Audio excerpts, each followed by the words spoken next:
From high atop Fox News headquarters in New York City, always seeking solutions, never sowing division. It's Brian Kilmeade.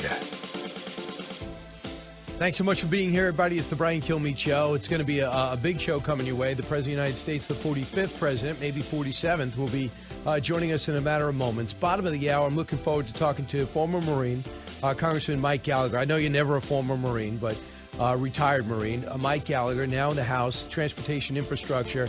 More importantly, he looked at the Heritage Foundation rundown of what our military is like right now, and we used to be built to fight 2.5 wars. Now we can't fight one, and we're not matching up favorably with China. So according to General Jack Keane, we wouldn't win if we went against China. So that is discouraging, but it's correctable. It's all correctable. What makes it really tough on top of that is inflation. So you have a lot of money put aside for the military. Obviously, it could be better spent. Obviously, they could have been streamlined. Obviously, there's some redundancy. So having said all that, but the dollar's worth less. And when it comes to funding the military, I don't think we could actually build much into when it comes to funding the military. We don't have much time. Look, obviously Russia is a country that claimed to put $890 billion into their military to totally revise it and revitalize it. Obviously, that was not money well spent because we're seeing they're using Soviet-era weapons. Some people are on the front lines, not even armed. Almost nobody is trained. They still have a military structure that leads with generals in the front and doesn't empower with their equivalent of colonels and captains to make any decisions in the battlefield, nor are they equipped to do it. And Ukraine they're Westernly trained. They have our equipment. They have our commanders. And they also, Starlink has been a huge plus for Ukraine, and that is Elon Musk. They tried to kill the internet. They put it back. Also, people have told me the biggest surprise is Russia and cyber. We thought Russia was much more advanced when it comes to cyber. Let's welcome in President Donald Trump. Mr. President, welcome back to the show. Well, thank you, Brian. Thank you very much. So, Mr. President, no one has better political instincts, I would argue, than you. Do you sense a red wave? I do. I think so. About 6 months ago, it felt phenomenal. Then it got a little bit muddied up. Now I think we're going to do very well. I actually think we're going to do very well, maybe surprisingly well. Crime is a disaster for them. I mean, it's a Democrat cities, but crime is just an absolute disaster for them. And the economy and inflation is really bad. And then they put Afghanistan and the withdrawal in the back of their mind, the way they withdrew, not the withdrawal, the way they withdrew. With the fact that it was really a surrender, not a withdrawal. It was the lowest day in the life of our country, in my opinion. You add all of these factors. We're not respected anymore. We have nothing. We have nothing. With the war with Ukraine and Russia would have never happened. Should have never happened. Would have never happened. Why do you think it wouldn't have happened if you were president? Because Putin respected me, and we didn't play games, and it wouldn't have happened. Plus, just another little factor is when oil went up to $114 a barrel, Putin was making a fortune no matter what the war cost. When I had it at $40 a barrel. And at $40 a barrel, he couldn't have afforded the war. Right now, oil is so expensive that he can continue to go. The money's not going to be the problem. The capability is, and certainly he's been somewhat embarrassed, but now if you notice, he's bringing out some pretty vicious weapons. And from Iran. He's bringing them on from Iran. What would you do if Iran was supplying kamikaze drones to an ally, with Ukraine as an ally of ours? Yep. That's another thing that would have never happened. Iran would have never done that. They were in no position to do that, Brian. Iran was in absolutely no position to do that. They would have, I had them shut down. Iran would have made a deal with us within 1 week after I reassumed office. Now Iran is another one. They've aligned with China and Russia. So on top of everything else, you have these countries with a lot of weaponry lined up. You have China, Russia, Iran, and North Korea probably too. So, Mr. President, it's obvious that Russia does not have a military that was hyped to have had. They are performing miserably in the field. People are leaving the country rather than go for their draft. Obviously, Putin's embarrassed. Did you know that Russia was actually this antiquated this week? Well, nobody knew. You don't know those things. Putin would talk a strong game. but it's been very embarrassing. But nevertheless, they have a strong, they have a strong military. And you look at what's happening now; they're knocking the hell out of. They're just knocking Ukraine to their cities are being just pummeled and buildings are pouring down on top of people. This is something that should have never happened. This is something that, when Putin saw I was out and he saw what happened in Afghanistan, I think he looked at himself. He looked at his group. He said, here's our chance. They don't know what they're doing, because we looked worse than he ever looked with the way we got out of Afghanistan. So, I think that, and also they don't seem to be fighting with a lot of spirit. If they had a fight with spirit, like Ukraine is fighting with spirit, but Ukraine is a much smaller military. You have to remember. What? And now they're using tactics, and don't forget those tactics can get a lot worse. And importantly, I call it the N word, the nuclear word. People get a little angry when I say that. Don't get angry. It's the biggest threat in the world today. Do you think he uses him? Do you think there's a story that Putin wanted to use him and his inner circle stopped it? Do you think Putin would use nuclear weapons? Well, I don't think he'll stand for losing. So in some form, maybe limited form, but to think we're even having this conversation. You never mentioned the N-word, either one, okay? You never mentioned the N-word or the N-word. The nuclear N-word never was supposed to be mentioned. Now I'm reading every day, as an example today, I'm reading somewhere that there's at least a 40% chance that he'll use nuclear weapons. How the hell did this happen? And it's because of the United States. The other thing is, we're spending a lot of money, and Europe is spending a tiny fraction of that money. Europe is not spending the money. We are. We're spending a lot of money. We're going for billions and billions and billions, and every time he calls, and I like him. Don't forget, he came to my defense with the fake Russian folks. He said, Zelensky. No, he didn't say anything wrong. He could have played it the other way. Oh, I was, insulted or something. He wasn't insulted, and he was very honorable. So I like him. But it would be a great thing if we could negotiate a peace right now. Wouldn't that be great? But not if they. But if they take 15% of a country and then negotiate peace, they won. So that would be a bad. That would be a bad precedent. That's up to whoever it is negotiating. Yeah. But we're very far away from the area. Europe is very close, and Europe isn't paying money. They're paying very little. Actually. If I could pivot to Saudi Arabia, you mentioned oil. They have decided to pull back OPEC plus 2 million barrels a day from the market, causing prices to rise. The president says there's going to be hell to pay for that, essentially. And the Democrats are talking about stopping arms sales and missile defense to them. Do you think that's the right move? Well, I think Saudi Arabia has been treated badly by the United States, by this, particular group of people. And I think they took them for granted. And, in the meantime, Russia and China are moving in, and they can protect them just like we can. They needed us for protection. When I was there, I gave them great protection. They would have done anything for us. They would have done anything for us. But I gave them great protection, and we got along great. And when we had too much oil, in my case, we produced so much that I got it down to $1.50, gasoline, down to $1.50. That was too low because the oil companies were going to go bust. So I dealt with Russia specifically. I dealt with Russia, and I dealt with Saudi Arabia on a couple of phone calls. And we got it up, and we got it up to $40 a barrel, which is great. That gave us $1.87. They keep saying it's $2.30. It wasn't $2.30. It was $1. You can't go from the day he took over, because as soon as the election was, I'll put a word in quotes, won. Okay, which we got more votes than they did. We did a great job with that election. That I can tell you. I got 12 million more votes than I got the first time. But as soon as the election was determined, you had a big spike in oil. But that had nothing to do with me. So if you go to before the election itself, you look at some of the prices during a fairly extended period of time. Not fairly, during my whole administration. But we had oil down to $1.87 a barrel. Right. So overall, judging by what we're living with now, you would not sanction. You would not withhold weapon sales or damage or sanction the relationship because you were using them as a hedge against Iran anyway. Don't you have to make a choice in the Middle East? I wouldn't do that. No, Yeah. we have first for two reasons. They give us billions and billions of dollars to make these weapons, and if we don't give it to them, they'll buy them from China and Russia. So I wouldn't do that at all. No. So let's look at your candidates.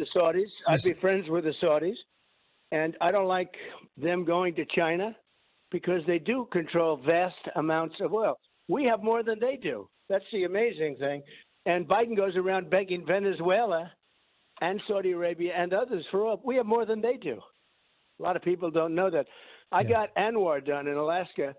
That's the size, potentially, of Saudi Arabia in terms of and he won't use it. Quantity. And the first day, well, think of this, the biggest site probably in the world, okay? I got it done. Reagan couldn't get it done. Nobody could get it done. I got it done. The first day in office, they ended it. But I'll get it back if I do something. So, Mr. President. The first day in office, they ended it. Think of that, Brian. So, the biggest site, the most liquid gold anywhere in the world, probably, but very close. But you talk to people from Alaska, they're very frustrated, especially. So let's talk about the people that you have on the ballot. Some of the people you got behind and endorsed, Blake Masters, Dr. Oz, J.D. Vance, Kari Lake, are doing very well. Even Tudor Dixon seems to be surging. Will the results of this election and the people you endorsed influence whether you run or not in 2024? Yes and no. Look, if we did badly, I'm not sure that wouldn't make it even more imperative to run, because I've done very well. Look, I won the first election I won the second election by a lot. Yeah. You got more votes this time, but having said that, you had 74 million votes. You had places where you had more votes than you had people voting. Right. Look at Philadelphia. Look at Detroit. Yeah, you just going forward, looking at the results in 2022. You think whether it's a big win for your candidates or a big loss, you feel it imperative to run. How do you think Herschel Walker has handled all the controversy, the allegations of abortions and things like that to this point? How do you think he's handled it? Well, as good as he can. Look, I know Herschel for a long time. He's a high quality person. Actually, he's never done this before. I think he's done a really good job, and I think he's going to win. Remember, Herschel as an athlete and as a person, they know him for a long time in that state. But he's probably a top 3 running back in history. Georgia's a big football deal. He went to a great football school. He was a star, Heisman Trophy and everything, national championship. I think when people get into that voting booth, and he's got a great way about him, great look. He's kept himself in shape. He looks great. He looks like he could play tomorrow. I said, Herschel, maybe you should go play a little bit of football, right? Help the team out. And they have a great team this year, too, interestingly. But Herschel was the greatest. I mean, he was one of the 2 or 3 greatest athletes in the history of the state. You have Hank Aaron, you have Herschel Walker, and you have a couple of others, I guess. But those 2 come to mind. I think when the voters get into that booth, it would be nice if they all got into the booth, by the way, not this mail-in crap that gets, rigged and fixed. But, I mean, we should go to paper ballots, one-day voting, and voter ID. If you had that, you wouldn't have any problems anymore. Nobody would be complaining. No, but I hear you. So you're optimistic. Whatever booth they're in, Yeah, you're optimistic Herschel's going to pull it out. What's that, Brian? Well, you're optimistic he's going to pull it out, I guess. And if he doesn't get over 50, they'll have a runoff again. I think when people in Georgia say vote against a guy who's got a lot of problems, Warnock has a lot of dirty stuff in his background. To me, he's got a lot of dirty stuff, really dirty stuff. And in my opinion, it hasn't come out yet. Right. But I think that Herschel is going to do really well. I think people are going to say, I'm going for Herschel. Hey, so Mr. President, what I'm wondering is, I see Maggie Haberman sits down with you for hours as a best-selling book. Jonathan Karl, hours, best-selling book. Bob Woodward now releasing tapes. Do you regret sitting down with them? They don't seem to be doing any favors and making a lot of money off the relationship. No, well, it depends. I think Jonathan Karl, look, I know Jonathan for a long time. He's a sleazebag, and I knew what I was doing. I'm glad I did it because at least you get a little bit of say, but they don't write it anyway. In many ways, I like the tapes. I insist on tapes, but I also say the tapes belong to me. So that means Woodward has to get whatever deal he made. We'll probably end up in litigation over it because we gave tapes for the written word, not tapes to sell. And that's always made clear. I don't know if you've ever done an interview with you. I might not say it because I trust you. You're a good man, Brian. Thank you. But with Bob Woodward, I said, no, these tapes are for the written word. These tapes are for your book. These are not to be sold. These are tapes for your book to help you. And I like that because it's more accurate, than somebody. So now he's selling an audio book, whatever he is. So now he makes an audio book out of it. So we'll sue him. And then, we've already hired the lawyers to sue him because he's Bob Woodward's a very sleazy I know guy. You got to get going. You got we got a couple of minutes. Twitter is bought by Elon Musk. They want you back. Will you go back on Twitter? I know you got Truth Social. Would you do both? Well, Truth Social for the last 4 days has been number one. I don't know if you've seen that. Yep. But it's been number one. It's ahead of TikTok. It's ahead of Instagram. It's ahead of everything. It's been number. But I could have it sent to you just to verify this, okay? Because I like to verify things. So Truth is doing really well. People love it. Back, they say that was one of the worst decisions made in business. Yeah. I got it, Mr. President, you kind of faded out on that real quick. You're going in and out. Twitter, would you go back on Twitter? Go back to Twitter? Yep. No, I love. Yeah, it looks like we just got out of range. You think so? Yeah, it looks like we got out of range. Is he dropped? Well, that's the President of the United States, and we're actually end of the segment anyway. It's so great of him to give us some time as we get set to where it's 18 days away from Election Day in 2022. President's got a lot of people on the ballot. Keep it here. We'll talk about what we learned and take your calls at 1-866-408-7669. Brian Kilmeade Show. From the Fox News Podcasts Network. I'm Janice Dean, Fox News senior meteorologist. Be sure to subscribe to the Janice Dean podcast at foxnewspodcast.com or wherever you listen to your podcasts. And don't forget to spread the sunshine. From the Fox News Podcasts Network. I'm Ben Domenech, Fox News contributor and editor of the Transom.com daily newsletter, and I'm inviting you to join a conversation every week. It's the Ben Domenech Podcast. Subscribe and listen now by going to foxnewspodcasts.com. He's so busy, he'll make your head spin. It's Brian Kilmeade. President dropped off at the end, so he rejoins us now. Mr. President, when will you decide if you're going to run in 2024, and how would you handle running against people in your cabinet like Pompeo, Nikki Haley, Mike Pence? Well, many of them have said they would never run if I run, so we'll see whether or not that turns out to be true. I think it would be very disloyal if they did, but that's okay, too. And the polls have me leading by 40, 50 points. I'm leading by a lot. Right. The other thing is I'll probably decide in the not-too-distant future we have to make this country great again. We had it great. We had energy independence. We were respected all over the world. We had low taxes. Everything that's happened. We had no inflation, as you know. We had this thing going like our country has never been before. But when would you decide if you're going to run? In history. When would you going to decide if you want to try that again? We had the strongest border in history. We had all of the things. It was so beautiful. And now, look at our country. Our country is a failed country. We're really a nation in decline, and that's a very sad thing. Mr. President, thanks so much. Appreciate it. Donald Trump. Precise, personal, powerful. It's America's weather team in the palm of your hands. Get Fox weather updates throughout your busy day, every day. Subscribe and listen now at foxnewspodcasts.com or wherever you get your podcasts. From the Fox News Podcasts Network. In these ever-changing times, you can rely on Fox News for hourly updates for the very latest news and information on your time. Listen and download now at foxnewspodcasts.com or wherever you get your favorite podcasts.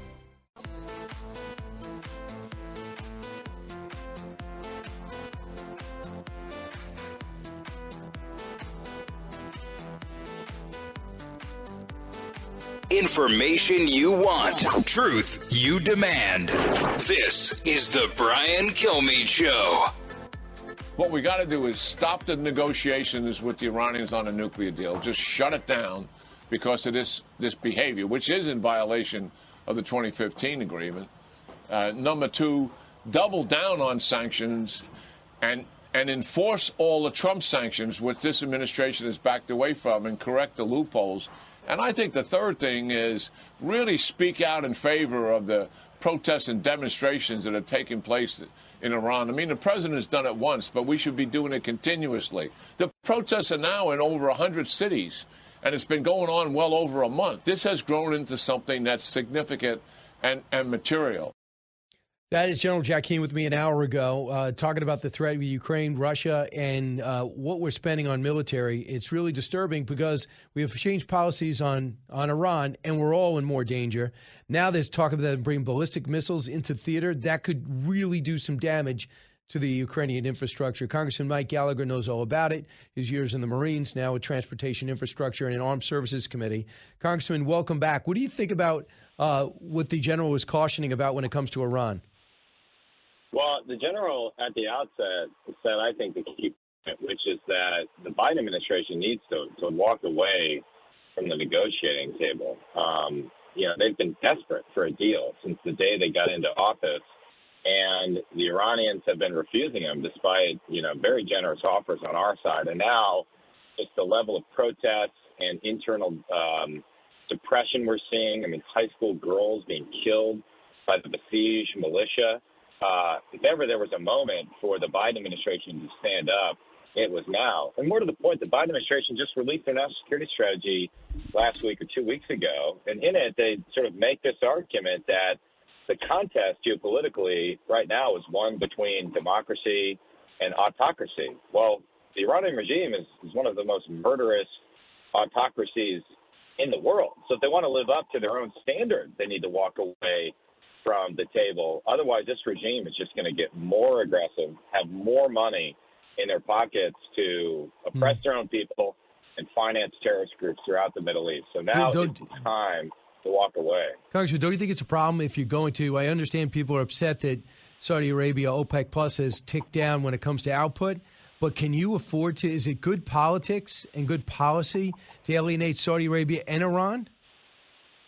No, this is the mistake that the Obama administration made and the Biden administration is making once again. It's just misunderstanding friends and enemies in the Middle East, where, we have no perfect friends besides Israel. We have to work with some regimes that don't support our values, but we share a common enemy in the form of Iran. And the reason we're seeing a historic level of cooperation between Israel and the Sunni Arab Gulf states, Saudi Arabia in particular, is because of the shared threat from Iran. So to alienate the Saudis and to pursue rapprochement with the Iranians is geopolitical malpractice. It's a recipe for chaos in the Middle East.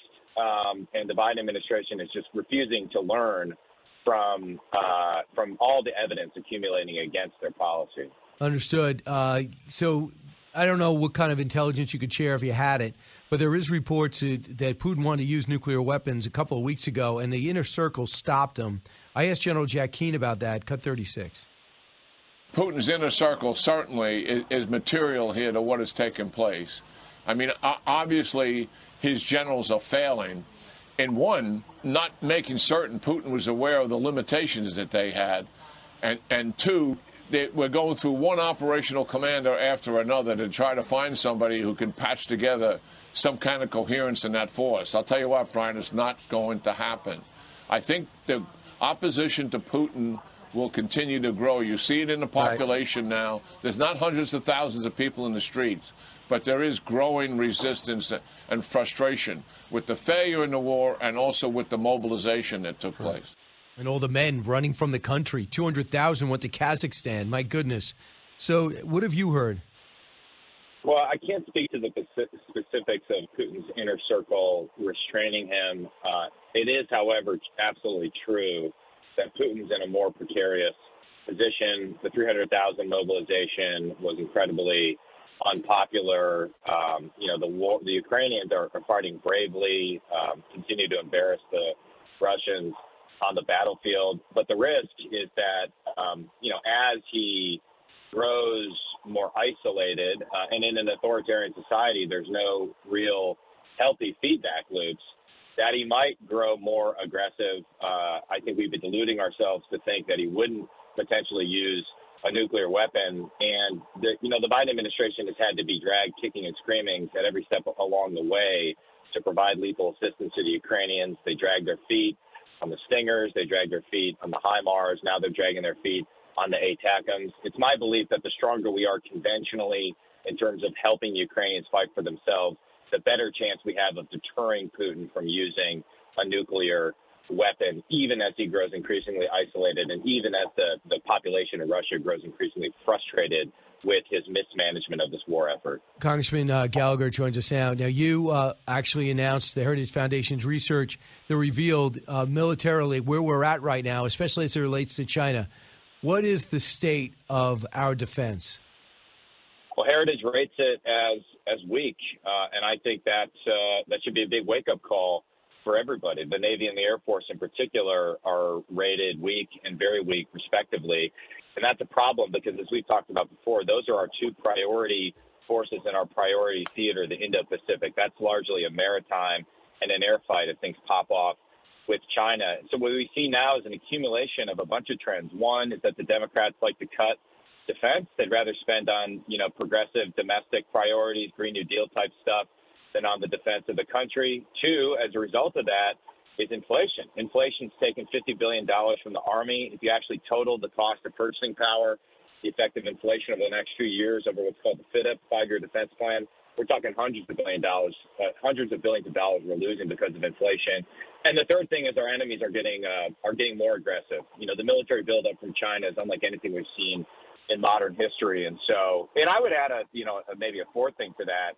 These woke policies we're seeing pop up in the military are incredibly divisive. The vaccine policy has driven thousands of people out of the force. We have a recruitment crisis on our hands, too. So all these things are conspiring to weaken our military at the worst possible moment, at precisely the moment when China is stepping up their efforts to potentially make a move on Taiwan. So we got to fix this thing. We got to turn this around. We need Republican leadership to finally reinvest in the defense of this country before it's too late.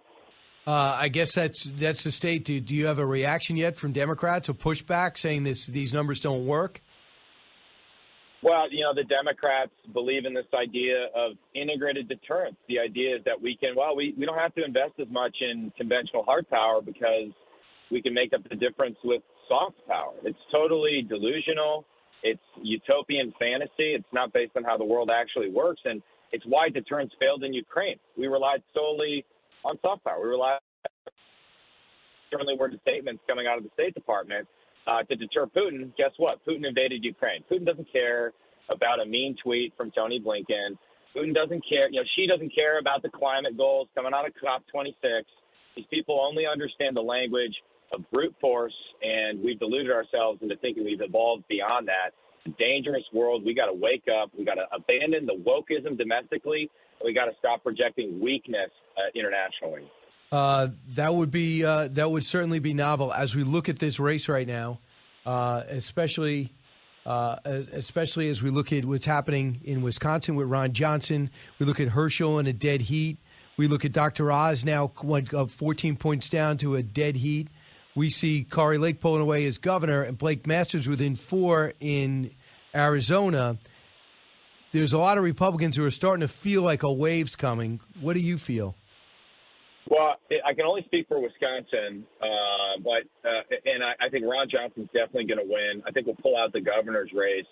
We're flipping a seat, a House seat that's been held by a Democrat for 20 years in the western part of Wisconsin. So we feel good, certainly about our ability to take back the House and permanently retire Nancy Pelosi and potentially flip the Senate. I think your average Wisconsinite just understands that the Biden administration, the rampant inflation we're seeing is really a policy choice by the Biden administration, their decision to spend trillions of dollars. The out-of-control crime we're seeing in places like Kenosha, all across the state of Wisconsin, is a direct consequence of the defund the police movement. And the out-of-control border is related, right? We have our Senate candidate on the Democrat side was an early proponent of abolishing ICE and defunding the police. So people get it. They're not stupid, despite the Biden administration trying to gaslight them. So I'm very optimistic about our chances. But winning an election means nothing unless you do something with it. And there, I think we have a lot of work to do. We need to be ready to roll the day after the election to start delivering on some promises and then pave the way for a Republican president coming into office come 2025. Delivering on promises beyond investigations, what could you actually push through, and what kind of leverage could you get on the president to actually do something?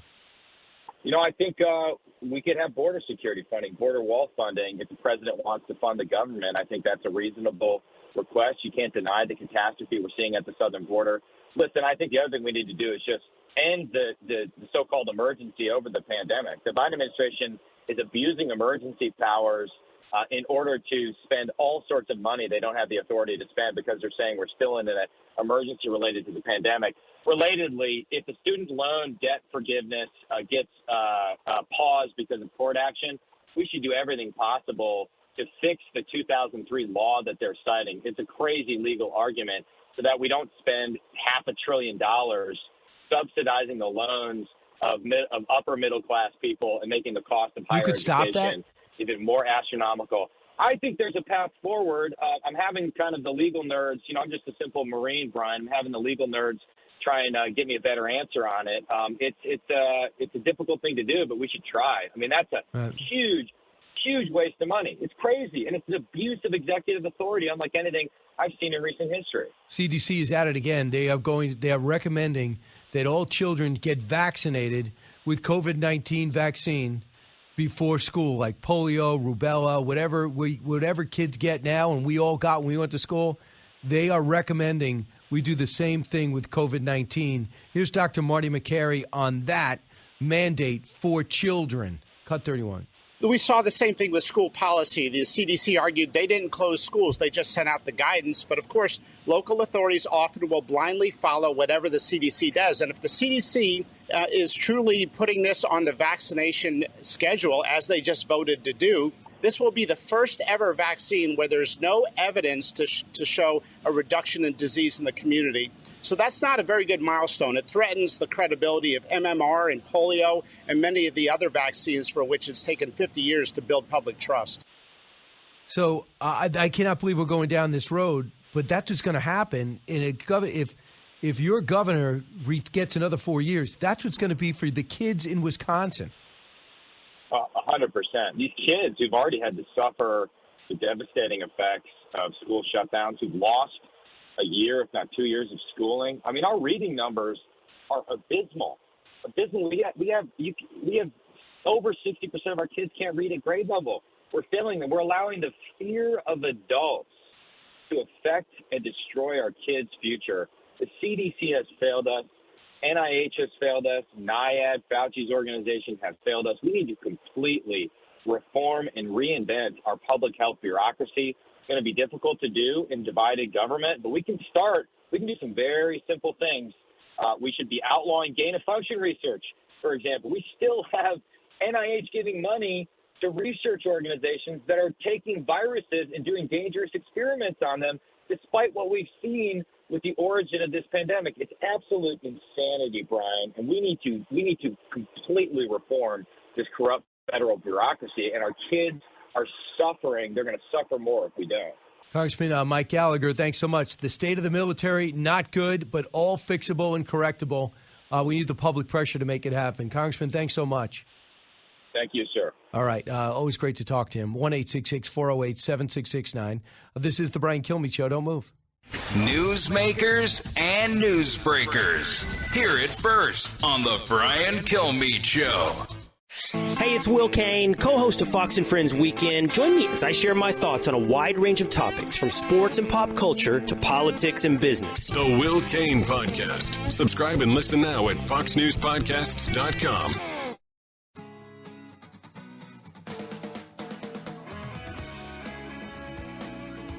From his mouth to your ears, it's Brian Kilmeade.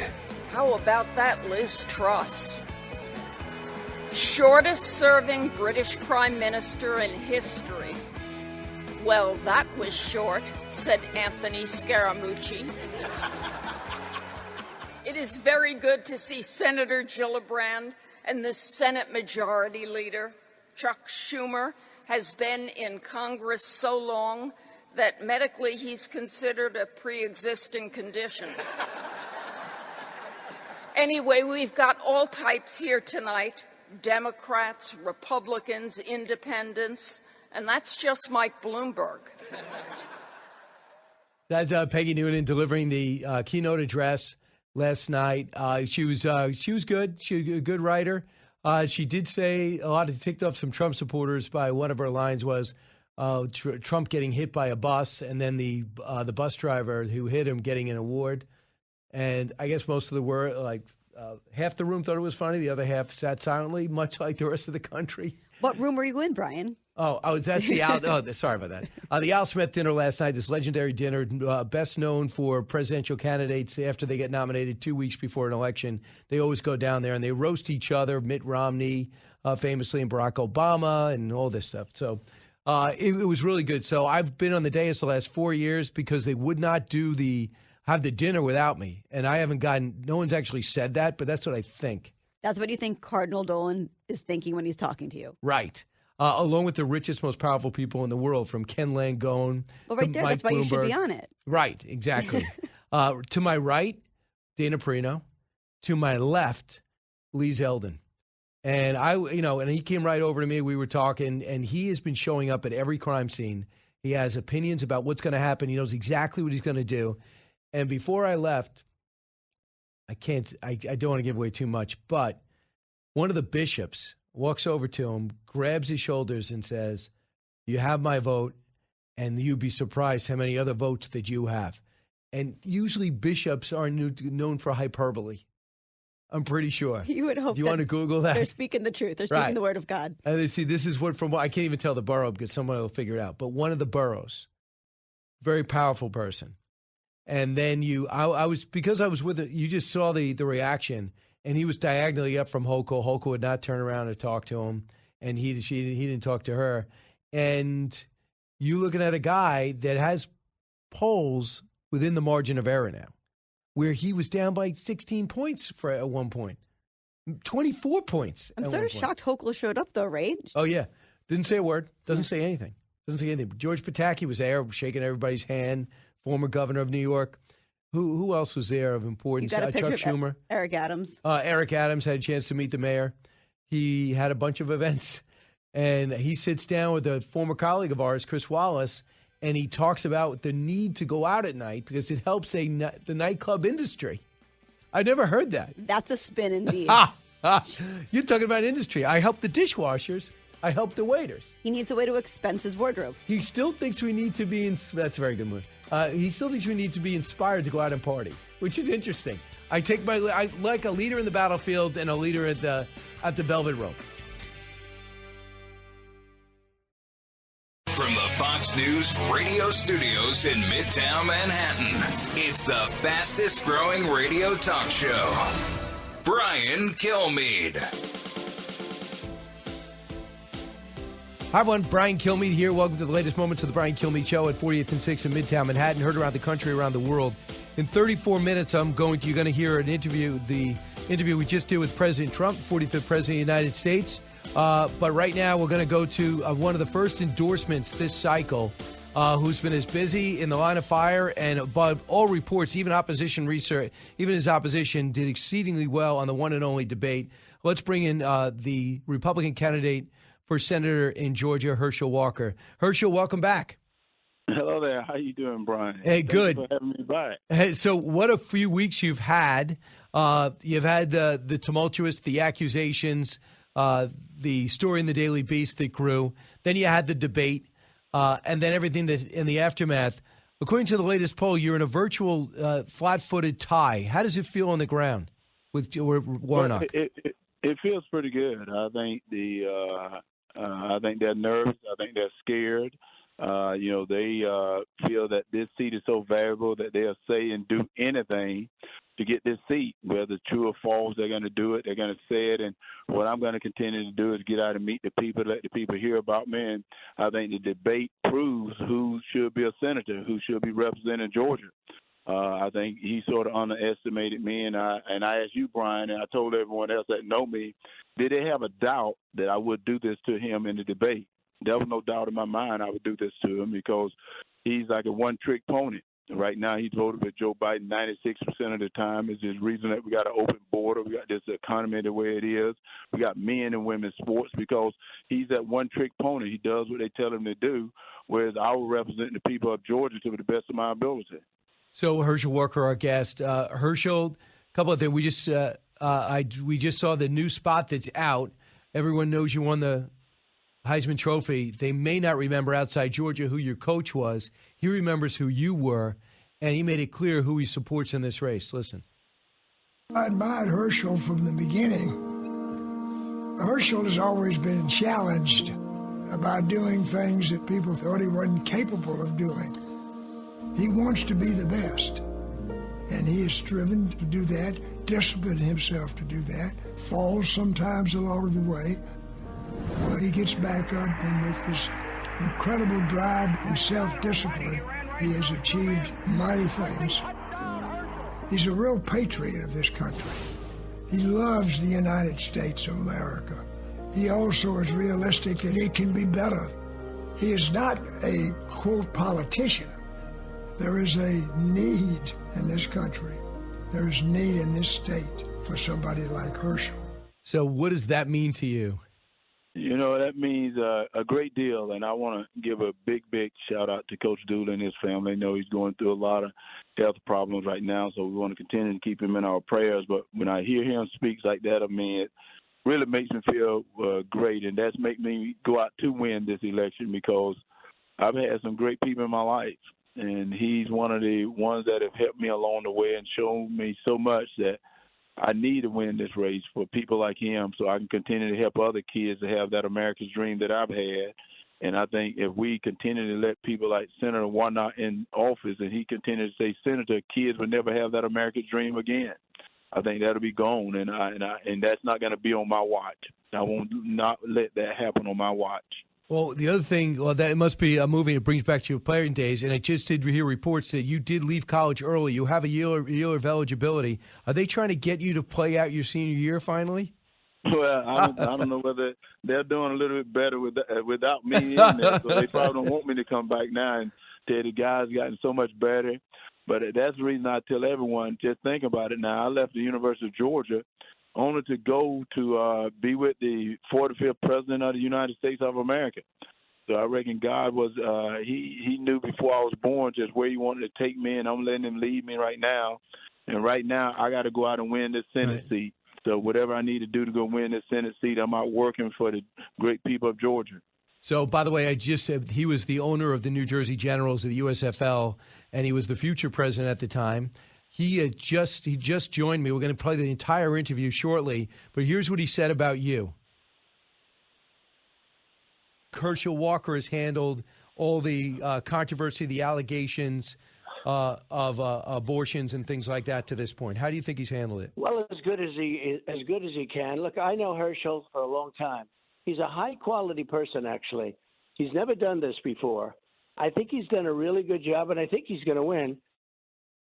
So he understands what it's like to have turmoil in a campaign and get through it. What are your thoughts about what he just said? Well, President Trump, he's always been a friend. He will always be my friend, and he's always given me advice, and I take his advice, and I thank him so much for all that he's done, not just for me, but to this country. And I think people need to acknowledge the policy that he did for this country. I hope people can see it right now. The policy that he had for this country was so great, and you compare to what they're doing to America, compared to what they're doing to this country, I guarantee people could put up with some of his tweets now, because right now with this economy the way it is, the crime on the street the way it is, we having a national security problem right now. I think President Trump would be a great guy to be in office right now. We need to have strength in office, and it seems like we've lost our strength because we're not supporting our military. So I thank President Trump for all he's done and what he's done for me, and I'm going to go out and win. I think for people like him, Coach Dooley, for you, Brian, you've been a great friend as well, and thank you guys for what all you guys have done. Herschel Walker, our guest. Herschel, right now, the one thing is pretty clear.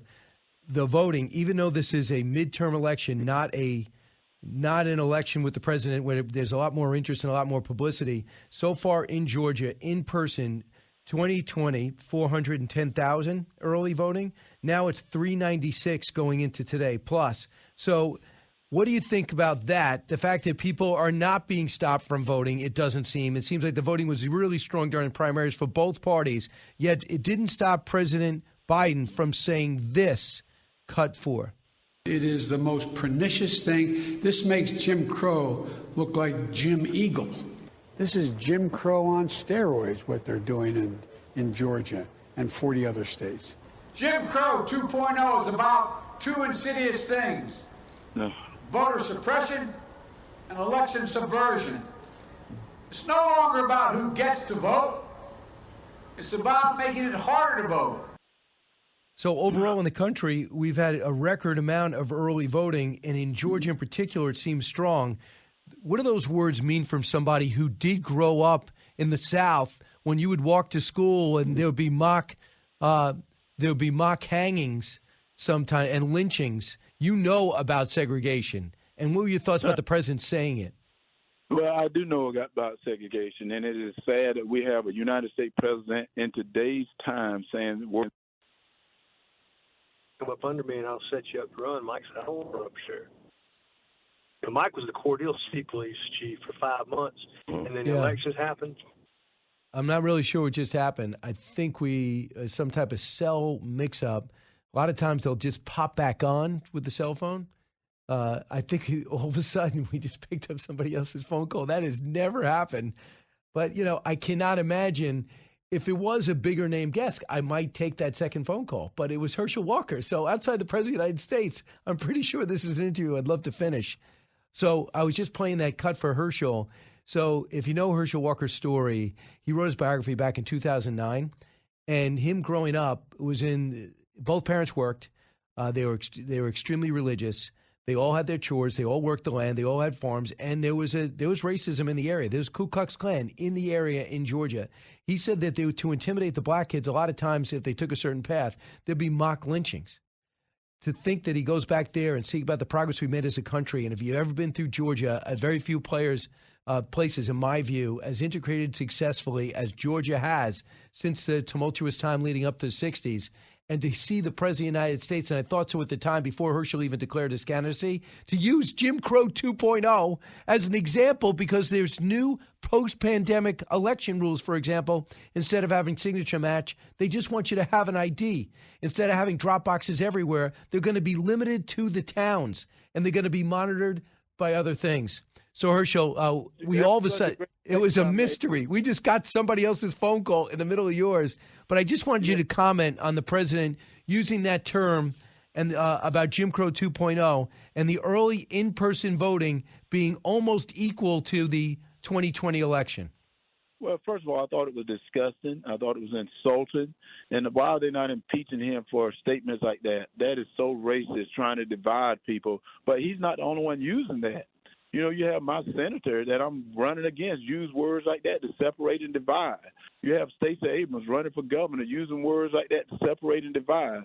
We need to get people like that out of office and bring people together. I believe in equality. I believe in unity. I believe in bringing people together, not trying to separate people for a vote. That's all they want to do. They want a vote, so they'll do things like that for a vote. And I think it's insulting. It is disgusting. And, even on my campaign trail now, I'm getting it out there from Senator Warnock people, and we found out one of Obama people. They're saying all types of things to me. But they're not going to stop me. Words are not going to stop me because I want people like that out of this country because when we can stop talking about race, maybe we can get race better. When we can stop talking about what do the Obama people say to you? I think that was one of the ones that called me the name. They called me the house, whatever, the N word. And it's like, why are people out doing things like this? Because a man can think for himself. And that's what I would do. And remember, I said that. And I said, who couldn't think for themselves when they was on the debate stage? It wasn't Herschel Walker. It was Senator Warnock. He even got to the point he wouldn't even answer questions because they hadn't told him what to say. So what I want him to do is he need to go back and get ready to debate Joe Biden. That's what they need to do, debate him because he's the one that gave us high taxes. He's the one that didn't want to protect the border. He's the one that don't want to get a kids the school choice. He's the one that want to kill a baby all the way up to birth. He's the one that want to do that. So I said, debate him on some of the subjects. Herschel, a couple of things. He after the debate, he said, "Well, that badge wasn't real, and Herschel's business is not real. Georgia deserves a serious candidate. Herschel Walker is not a serious candidate." Well, say this, Brian. You saw the debate. Everyone else saw the debate. Who is not a serious candidate? If I'm not a serious candidate, he must be worse, because one of the things he's done is, and so every law enforcement out there, because they take that badge as being very real, and he hadn't taken it to be real yet. He called them names. That's the reason the morale is down, the recruitment is down, because he has no respect for our law enforcement. Where yet I've had more law enforcement that endorsed me than anyone running today. And I said, that is the problem, is Senator Warnock right now is so afraid right now that he's about to lose power. He's now saying and doing anything he can say to try to win the seat back. But he's in for a fight when he came to me. Herschel Walker with us. Herschel, so in the maximum.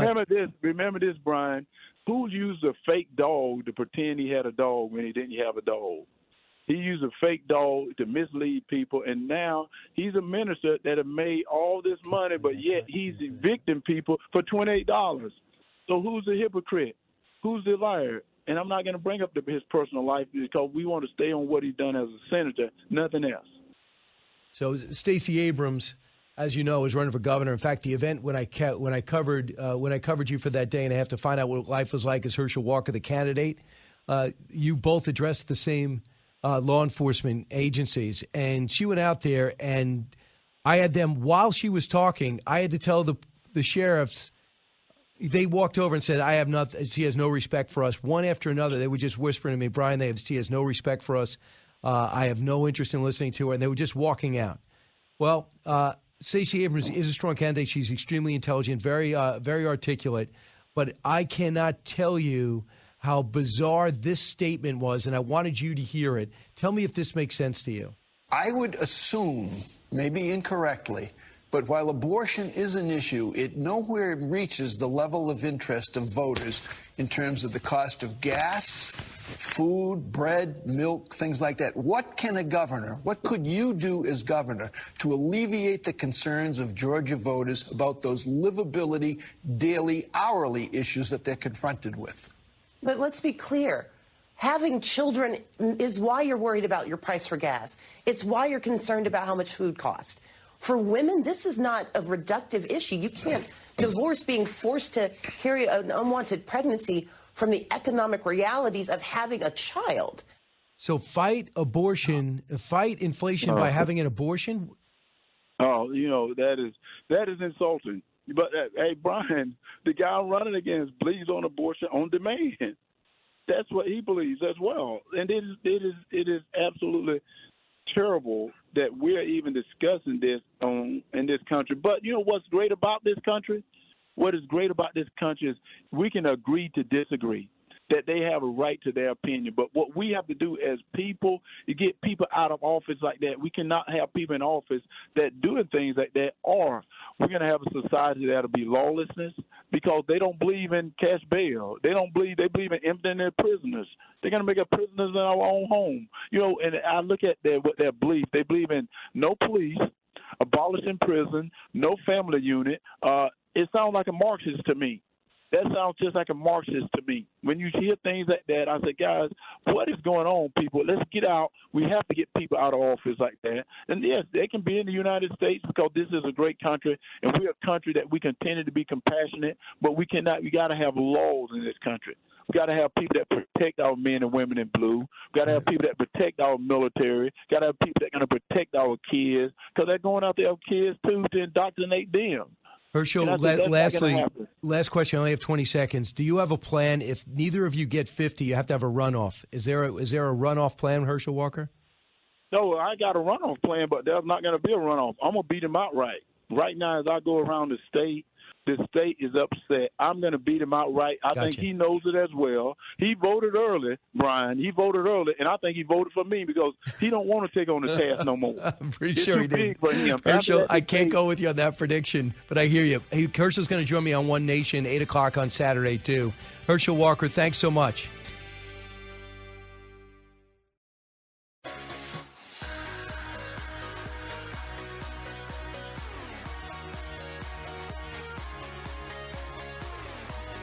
A talk show that's real. This is the Brian Kilmeade Show. Couple of minutes, you're going to hear my entire interview with President Trump. I've been doing it through, we have hard breaks. We can't really blow them out. It's not like television. If you're in a roll, if there's breaking news, you can do it. So we're able to do two parts with the president, 45th president of the United States, who's got a full schedule. I mean, he is working hard. What's so odd is the current president not doing almost anything. Yesterday, he helped with the Fetterman. Fetterman wasn't even appearing with him. Fetterman went to an event in Pittsburgh and didn't do anything. He didn't say anything. In fact, when he went to say something, I'll show you this later on this half hour. When he went to talk, his wife jumped in and said, we don't have interviews. He had a rally with the current president, not a rally, but an event with the current president, and didn't talk. When they walked into a restaurant together, they walked through the door. Fetterman stands against the wall. The president walks to the counter. I don't know who scripted that, but that was absolutely bizarre. The president does raise a lot of money, but he's not a great speaker. He's always angry, and he's not popular. The guy who's popular right now is President Obama on the left, and he's buzzing everywhere. I get the sense that they barely talk. I do not think they get along. I truly believe that. You listen to the Brian Kilmeade Show, and we come back to 45th President of the United States, who might just be the 47th President of the United States. Go to BrianKilmeade.com. Find out where I'll be.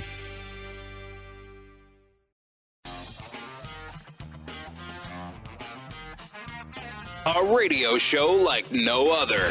It's Brian Kilmeade. Welcome back, everybody. Well, it's always great to talk to the former President of the United States, who might just be the next President of the United States, and certainly the speculation strong that he's going to declare after the midterms.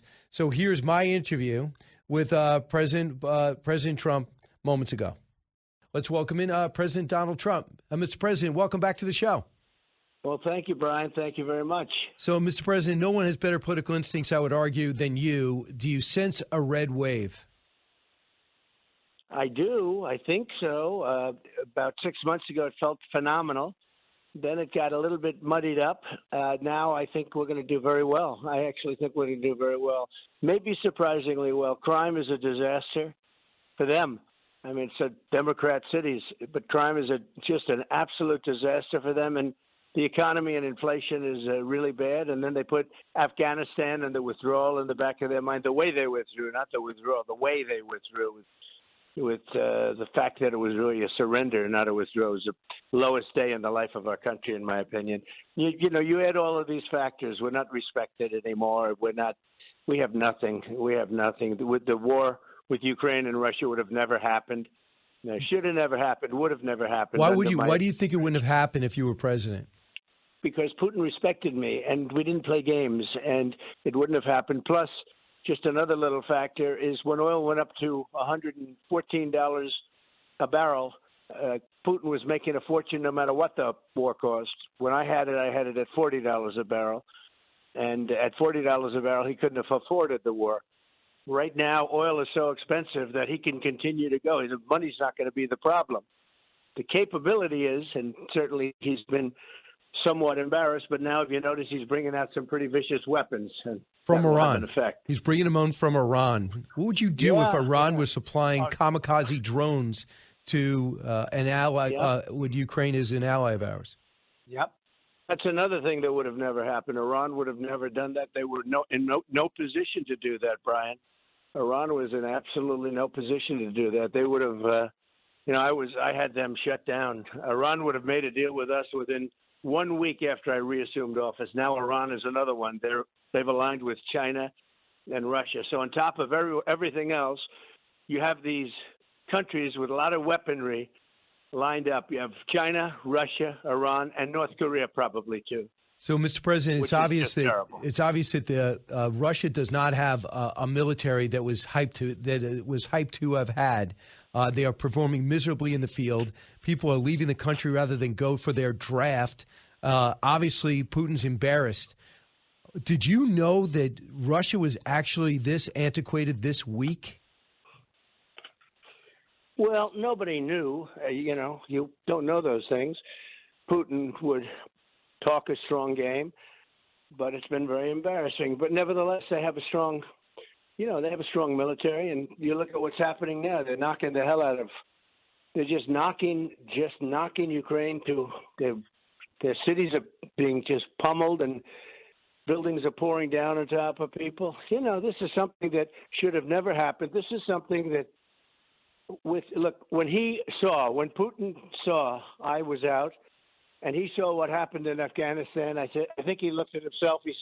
He looked at his group. He said, here's our chance. They don't know what they're doing, because we looked worse than he ever looked with the way we got out of Afghanistan. So, I think that, and also they don't seem to be fighting with a lot of spirit. If they had a fight with spirit, like Ukraine is fighting with spirit, but Ukraine is a much smaller military, you have to remember. What? And now they're using tactics, and don't forget those tactics can get a lot worse.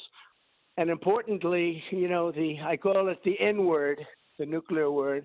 People get a little angry when I say that. They said, don't get angry. It's the biggest threat in the world today. Do you think he uses him? Do you think there's a story that Putin wanted to use him and his inner circle stopped it? Do you think Putin would use nuclear weapons? Well, I don't think he'll stand for losing. So in some form, maybe limited form, but to think we're even having this conversation. You never mentioned the N-word, either one, okay? You never mentioned the N-word or the N-word. The nuclear N-word never was supposed to be mentioned. Now I'm reading every day, as an example today, I'm reading somewhere that there's at least a 40% chance that he'll use nuclear weapons. How the hell did this happen? And it's because of the United States. The other thing is, we're spending a lot of money, and Europe is spending a tiny fraction of that money. Europe is not spending the money. We are. We're spending a lot of money. We're going for billions and billions and billions, and every time he calls, and I like him. Don't forget, he came to my defense with the fake Russian folks.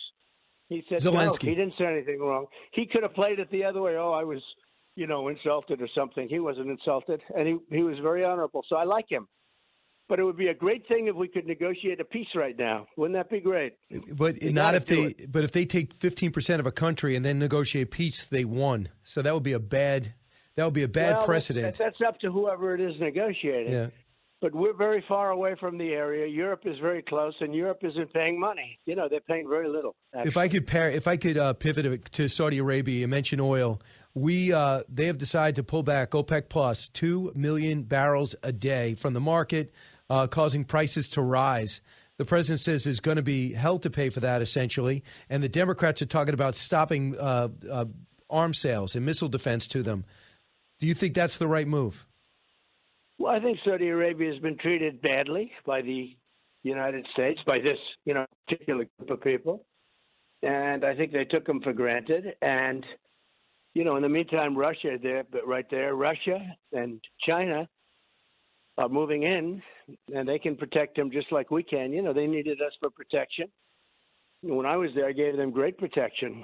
They would have done anything for us. They would have done anything for us.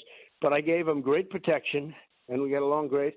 And when we had too much oil, in my case, we produced so much that I got it down to $1.50. Gasoline down to $1.50. That was too low because the oil companies were going to go bust. So I dealt with Russia specifically. I dealt with Russia, and I dealt with Saudi Arabia on a couple of phone calls, and we got it up, and we got it up to $40 a barrel, which is great. And that gave us $1.87. They keep saying it's $2.30. It wasn't $2.30. It was $1. You can't go from the day he took over, because as soon as the election was, I'll put a word in quotes, won, okay, which we got more votes than they did. We did a great job with that election, that I can tell you. I got 12 million more votes than I got the first time. But as soon as the election was determined, you had a big spike in oil. But that had nothing to do with me. So if you go to before the election itself, you look at some of the prices during a fairly extended period of time. Not fairly, during my whole administration. But we had oil down to $1.87 a barrel. Right. So overall, judging by what we're living with now, you would not sanction, you would not withhold weapon sales or sanction the relationship because you were using them as a hedge against Iran anyway. Don't you have to make a choice in the Middle East? I wouldn't do that. No. Yeah. We have, for two reasons. They give us billions and billions of dollars to make these weapons. And if we don't give it to them, they'll buy them from China and Russia. So, I wouldn't do that at all, no. So let's look at your candidates. I'd be friends with the Saudis. I'd be friends with the Saudis. And I don't like them going to China because they do control vast amounts of oil. We have more than they do. That's the amazing thing. And Biden goes around begging Venezuela and Saudi Arabia and others for oil. We have more than they do. A lot of people don't know that. I got Anwar done in Alaska. That's the size, potentially, of Saudi Arabia in terms of and he won't use it. Quantity. And the first day, well, think of this, the biggest site probably in the world, okay? I got it done. Reagan couldn't get it done. Nobody could get it done. I got it done. The first day in office, they ended it. But I'll get it back if I do something. So, Mr. President. The first day in office, they ended it. Think of that, Brian. So, the biggest site, the most liquid gold anywhere in the world, probably, but very close. But you talk to people from Alaska, they're very frustrated, especially. So let's talk about the people that you have on the ballot. Some of the people you got behind and endorsed, Blake Masters, Dr. Oz, J.D. Vance, Kari Lake, are doing very well. Even Tudor Dixon seems to be surging. Will the results of this election and the people you endorsed influence whether you run or not in 2024? Yes and no. Look, if we did badly, I'm not sure that wouldn't make it even more imperative to run, because I've done very well. Look, I won the first election by I won the second election by a lot. Yeah. You got more votes this time, but having said that, you had 74 million votes. You had places where you had more votes than you had people voting. Right. Look at Philadelphia. Look at Detroit. Yeah, you're just going forward, looking at the results in 2022. You think whether it's a big win for your candidates or a big loss, you feel it imperative to run. How do you think Herschel Walker has handled all the controversy, the allegations of abortions and things like that to this point? How do you think he's handled it? Well, as good as he can. Look, I know Herschel for a long time. He's a high quality person. Actually, he's never done this before. I think he's done a really good job, and I think he's going to win. Remember, Herschel as an athlete and as a person, they know him for a long time in that state, but he's probably a top 3 running back in history. Georgia's a big football deal. He went to a great football school. He was a star, Heisman Trophy and everything, national championship. I think when people get into that voting booth, and he's got a great way about him, great look. He's kept himself in shape. He looks great. He looks like he could play tomorrow. I said, Herschel, maybe you should go play a little bit of football, right? Help the team out. And they have a great team this year too, interestingly. But Herschel was the greatest. I mean, he was one of the 2 or 3 greatest athletes in the history of the state. You have Hank Aaron, you have Herschel Walker, and you have a couple of others, I guess. But those 2 come to mind. I think when the voters get into that booth, it would be nice if they all got into the booth, by the way, not this mail-in crap that gets, rigged and fixed. But, I mean, we should go to paper ballots, one-day voting, and voter ID. If you had that, you wouldn't have any problems anymore. Nobody would be complaining. No, but I hear you. So you're optimistic. Whatever booth they're in, Yeah, you're optimistic Herschel's going to pull it out. Their car. What's that, Brad? Well, you're optimistic he's going to pull it out, I guess. And if he doesn't get over 50, they'll have a runoff again. I think when people in Georgia say vote against a guy who's got a lot of problems, Warnock has a lot of dirty stuff in his background. To me, he's got a lot of dirty stuff, really dirty stuff. And in my opinion, it hasn't come out yet. Right. But I think that Herschel is going to do really well. I think people are going to say, I'm going for Herschel. Hey, so Mr. President, what I'm wondering is, I see Maggie Haberman sits down with you for hours as a best-selling book. Jonathan Karl, hours, best-selling book. Bob Woodward now releasing tapes. Do you regret sitting down with them? They don't seem to be doing any favors and making a lot of money off the relationship. No, well, it depends. I think Jonathan Karl, look, I know Jonathan for a long time. He's a sleazebag, and I knew what I was doing. I'm glad I did it because at least you get a little bit of say, but they don't write it anyway. In many ways, I like the tapes. I insist on tapes, but I also say the tapes belong to me. So that means Woodward has to get whatever deal he made. We'll probably end up in litigation over it because we gave tapes for the written word, not tapes to sell. And that's always made clear. I don't know if you've ever done an interview with you. I might not say it because I trust you. You know, you're a good man, Brian. Thank you. But with Bob Woodward, I said, no, these tapes are for the written word. These tapes are for your book. These are not to be sold. These are tapes for your book to help you. And I like that because it's more accurate, than somebody. So now he's selling an audio book, whatever he is. So now he makes an audio book out of it. So we'll sue him. And then, we've already hired the lawyers to sue him because he's Bob Woodward's a very sleazy I know guy. you got to get going. You got we got a couple of minutes. Twitter is bought by Elon Musk. They want you back. Will you go back on Twitter? I know you got Truth Social. Would you do both? Well, Truth Social for the last 4 days has been number one. I don't know if you've seen that. Yep. But it's been number one. It's ahead of TikTok. It's ahead of Instagram. It's ahead of everything. It's been number. But I could have it sent to you just to verify this, okay? Because I like to verify things. So Truth is doing really well. People love it. In fact, they say that was one of the worst decisions made in business in the last 5 years. Yeah. And how would you handle running against people in your cabinet like Pompeo, Nikki Haley, Mike Pence? Well, many of them have said they would never run if I run, so we'll see whether or not that turns out to be true. I think it would be very disloyal if they did, but that's okay too. And the polls have me leading by 40, 50 points. I'm leading by a lot. Right. The other thing is I'll probably decide in the not-too-distant future we have to make this country great again. We had it great. We had energy independence. We were respected all over the world. We had low taxes. Everything that's happened. We had no inflation, as you know. We had this thing going like our country has never been before. But when would you decide if you're going to run? When would you going to decide if you want to try that again? We had the strongest border in history. We had all of the things. It was so beautiful. And now, look at our country. Our country is a failed country. We're really a nation in decline, and that's a very sad thing. Mr. President, thanks so much. Appreciate it. Donald Trump.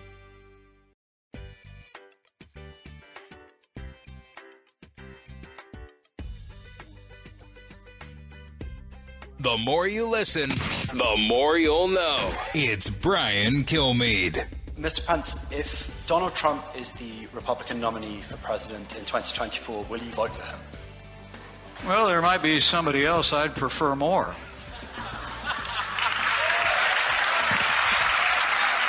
What I can tell you is I have every confidence that the Republican Party is going to sort out leadership. All my focus has been on the midterm elections, and it'll stay that way for the next 20 days. But after that, we'll be thinking about the future. He has a book coming out, too. He was on yesterday afternoon with John Roberts 2 days ago, and he's not going to be able to say that too much longer. He said that for the longest time. My big focus is going to be getting back to the Senate and the House. So with the vice president getting on the same stage with his former president, the former president that he worked with and under, that would be tough. I kind of regret not playing that now that I heard that soundbite so crisply. But President Trump would have went off if he had heard that, right? You're breaking your little producer's heart over here. We're like, play the Pence. I know. I should have played it. And then when what screwed me up too is, we came back and we had another minute with him. But it was good to have the president there. I get the sense that we're going to have him again pretty soon, probably right after the midterms. I'm sure he'll do it. And listen, I know you're reading all this stuff about it, and if you watch the other channels, how often, how many investigations are out there, how much pressure's on the president. I've talked to him a few times off the air. Now talked to him on the air. He does not sound like a guy under pressure. And believe me, I've seen him angry. I still believe I'm right. I'm the only one to interview him after the election. So I interviewed him after the election, and I met him at West Point, and he was infuriated, and still he did the interview. So if he's a great actor, maybe he's a great actor, but I know a lot of people golfing with him. He has not a care in the world. He hires lawyers, he gets them out there, and he's ready to go. We'll see. Listen, go to BrianKilmeade.com. I'm going to be live on stage talking about all my history books, especially The President and Freedom Fighter, now out on paperback on Tuesday. I'll be in Newark, New Jersey, December 2nd. Tickets are going fast. Plenty of Fox surprises there. And then, of course, Brandon, Mississippi on November 11th, November 12th, and November 13th, Tulsa, Oklahoma. From high atop Fox News headquarters in New York City, always seeking solutions, never sowing division. It's Brian Kilmeade.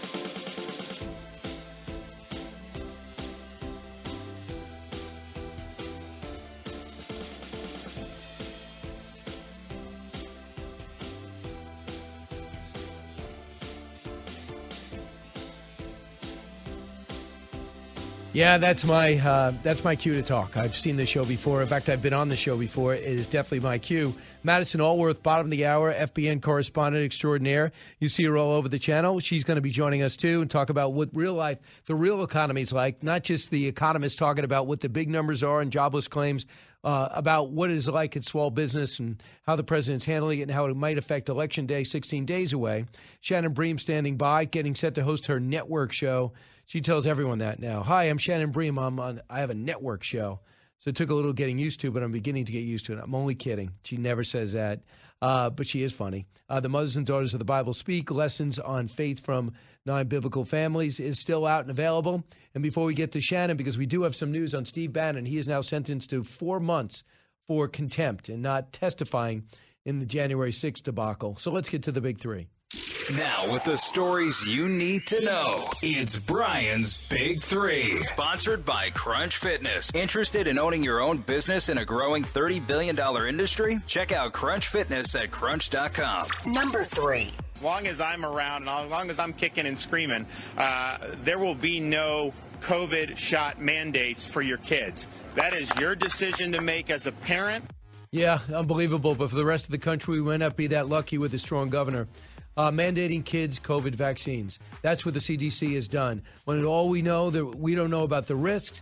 We know about the risks to kids are minimal, almost zero. What can parents do if their state follows these CDC guidelines? It looks like there's only one option that I could tell: sue or move. Maybe that's 2 options. Number 2. 90% of the people of this country want a strong and secure southern border. And between the fentanyl, the crime, the sex trafficking, all of the problems that we're seeing because Joe Biden and Tim Ryan refused to get that border under control. Totally true. J.D. Vance, border busted. Biden is responsible, but will he be forced to take responsibility? We're going to look at the price the people are paying in and around the border area and into those major cities, and even the illegal immigrants themselves, and why his party must force the president to act. Number 1. So, Mr. President, no one has better political instincts, I would argue, than you. Do you sense a red wave? I do. I think so. About 6 months ago, it felt phenomenal. Then it got a little bit muddied up. Now I think we're going to do very well. 18 days and counting. That was the President of the United States moments ago. Feeling the red wave, reprimed, and I sense the Dems know it too. We look at the issues that matter most and why so many feel this administration doesn't seem to care. Plus, the battles once blowouts, now too close to call. And I'm talking about Pennsylvania. I'm talking about the governorship, the gubernatorial race in Arizona, and now even Michigan. Shannon Bream joins me now, anchor of the network show, Fox News Sunday. Welcome back, Shannon. It is my privilege to be with you. Well, first off, your reaction to Steve Bannon getting 4 months. Well, I'm standing by for Eric Holder's sentencing, also in contempt of Congress. So Right. Let me know how that one goes down. It's tricky. It's tricky because this administration is under fire for appearing biased and using the DOJ to go after political enemies, that kind of thing. So when you have a case like Steve Bannon, and listen, he shook his fist at the wind and said, come after me, we're going to take you down, that kind of thing. So he has been very provocative here. I'm sure this will immediately be appealed. But jail time is definitely not what he and his team were hoping for, and the judge thought it was appropriate here, 4 months. You're not surprised, though, right? I mean, I'm not surprised, only because we could see sort of the path that this was going down. But it does raise questions about other people who've been held in contempt of Congress, like the former Attorney General, who don't end up in this place. It just when there is a crisis of confidence in some of our institutions, it's tough for some people to look at this and say, all right, are we really treating people of all different parties and backgrounds and political alliances the same way? I would say no. Can I jump to conclusions? You go ahead. That's your opinion. That's Brian. good. I don't think there's any doubt about it. So we'll see where January 6th goes. You know what's amazing, Shannon, since we talk almost every week? There was a time in July and August where the January 6th trial seemed to have more weight. Donald Trump seemed to have more weight. And now also abortion, the Dobbs decision seemed to have more weight. I feel like the red wave has been reprimed by circumstances, not a great catchphrase or, in some cases, exceptional candidates. Between crime, the border, and the economy, the president seems to be on the wrong side of these things. Yeah, and history is against him, too, as we all know, that first midterm for a president after election is generally not good for his party. And everything that is at the top of voters' concern list, like you said, economy, inflation, crime, those things have ticked up as concerns. And also, voters are giving a double-digit advantage to Republicans on those issues. So that's working against him, too. Abortion had been, I don't know that the right word we want to use, highlight. It's been a good topic for Democrats over the summer following overturning Roe v. Wade, but that's ticked it down a little bit. It's out of the top 5 by our latest polls and measurements about what people really care about. So it's certainly going to motivate some of the base, but when you think about states like New York, California, abortion's not in danger of going away in those states. And so will those folks be really motivated by that? Or as, when you're out there pumping your gas and paying your grocery bill, that's a real world daily measurement for most people about how they're doing. Another factor against Democrats is that historically when people are not doing well in the economy, they punish the party in power. Right. Here's what Rick Scott thinks. Obviously, he wants the best case scenario, cut 19. We're going to get 52 seats plus more. We're going to keep our 50. Ron Johnson's going to win. Mehmet Oz is going to win. Ted Budd is going to have a big win. I'm campaigning with Ted today. I campaigned with Herschel Walker this morning. We're going to win in Georgia. We're going to win in Arizona. I think we're going to win in Nevada. And then we have opportunities in Colorado and Washington and New Hampshire and Connecticut. So out of Colorado, Washington, New Hampshire, and Connecticut, I mean, there's some hope there. But where do you think the best chance is? I'll give you my entry at New Hampshire. Okay. I got the sense that General Baldock is trying to outwork everyone, and Maggie Hassan, by all accounts, even Democrats' accounts, the most vulnerable current incumbent Democrat. Okay, well, I would say, listen, races have tightened everywhere. I think, there's still a bit of a spread in Pennsylvania, but that has closed up quite a bit. Arizona, there are a lot of people who think Carrie Lake pulls out the governor's race and also helps Blake Masters on the Senate side of that ballot in Arizona. That one's been really tight. I think the Republicans are feeling very good about Nevada and Adam Laxalt. But these polls are so close. Almost everything is within the margin of error. Voting started already in many of these states. In some states before there was ever a debate, some states there aren't going to be debates. So voters have a lot to figure out, but consistently what we see they're most worried about is the economy and inflation. And whether that translates to all these really tight Senate races, we'll see. But, I mean, that has not budged out of the top spot for months. Right. So Shannon Bream with us. Shannon, you have a lot of things to choose from, but one thing is pretty clear that everybody's talking about 2022. How soon after 2022 do we start talking about 2024? Because we had a chance to talk to President Trump on this show, and he believes it would be disloyal if the Pompeos, the Nikki Haley's, and others ran against him. Well, he better buckle up then, because I think some of those folks are going to run whether he does or not. I think, we're already talking about the presidential race, but it starts in earnest the minute the dust settles on this midterm thing. And obviously, don't forget, Georgia, if that's close, both in the governor's race and the Senate race, if they don't get to 50%, it goes to a December 6th runoff. So we could be waiting around for weeks to figure out exactly how this thing's going to go. I think we all believe the former president is getting ready to announce. I think he's going to run. I'll be surprised if he doesn't. But I've really been, talking to different camps about whether they think a candidate will step forward, a Republican candidate like a Pompeo, like a Pence. I think many of them are planning to run whether he does or not. And he's big on loyalty. I mean, that's definitely one of his top issues that he likes to hammer on. But I don't think it's going to stop some of these people who see a potential opening for 24 and, want to give Republican voters some options. Right. Who are you plan on booking this show? Do you want to keep it a secret? I'm going to tell you, we've got Senator Mike Lee on with us in a tighter than he would like it to be race out there in Utah. Independent Evan McMullin is challenging him, and it's gotten really sticky in a number of ways, including that also sitting Senator Mitt Romney, who is Mike Lee's colleague, is not endorsing in this race. So we got a lot of talk about with him, with his texts in the wake of, the election in 2020, January 6th accusations against him. We'll talk about all of that. And then on the other side of the aisle and other side of Capitol Hill, Democratic Congressman Henry Quay also in a tough race down there in Texas. The border is almost everything in some of those key districts down there. So we'll talk to him about his pleas for this administration to help them desperately need it down there in Texas. Says it's not partisan. It could make all the difference in his race. And we got some new polls, too. I'll tell you what, I don't know how it's hard to run against Henry Cuellar if you're a Republican. He's pro-life and strong border, taking on the White House. I mean, you could count on actually Kristen Sinema, Joe Manchin, Henry Cuellar. They're the only ones who consistently have taken on the White House when they had a problem. The Republicans have no problem taking on Trump or Bush, it seems to me, Shannon. But the Democrats really run a tight ship otherwise. Do you know another Democrat that up until this election season has ever even broken from the president? Well, I mean, Senator Mark Kelly will say he has on the border over there in Arizona. You've got Can you imagine Ryan if he did the first year? Imagine if he did that in 2021 and said, listen, Mr. President, you got to come down here. The border's a mess. How many cameras he would have had down there? But go ahead, sorry. Yeah, and if that's really a major problem for your state and for your constituents, you want to raise the alarm, like Henry Cuellar has done without really hesitation. You've got folks like Ryan up in the Ohio race who says that he has broken with the administration and been against President Biden on a number of things. But, if anyone's broken consistently with the White House and Democrats, it's been the progressives. It's been the squad. I mean, those are the ones to the far left who've said, I'm not going along with the plan, more so than, centrist Democrats, I would say.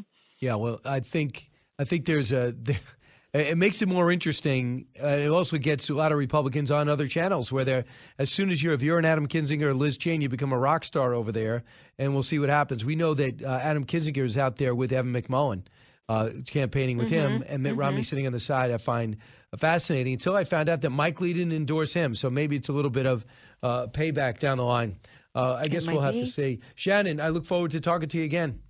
I'll see you Saturday night, and then you'll see me on Sunday. Yes, Saturday at 8, and then Sunday. That's a lot of Shannon Bream and Brian Kilmeade. Yeah, but we give the people what they want. Demand. Go get him, Shannon. Bye. Meanwhile, Steve Bannon just spoke to the press after getting his 4-month jail term. We're going to bring that back when we return. Also, at the bottom of the hour, FBN's Madison Allworth. And we'll squeeze in some of your calls. This is the Brian Kilmeade Show. Don't forget, One Nation, 8 o'clock and 11 o'clock, Saturday night. It's an hour that will include Herschel Walker, Reince Priebus, and Kat Timpf. Never have those three been on the same show. Can you look that up, Allison, to make sure I'm not, I don't end up on Mediaite saying false things? Thank you. Educating, entertaining, enlightening. You're with Brian Kilmeade.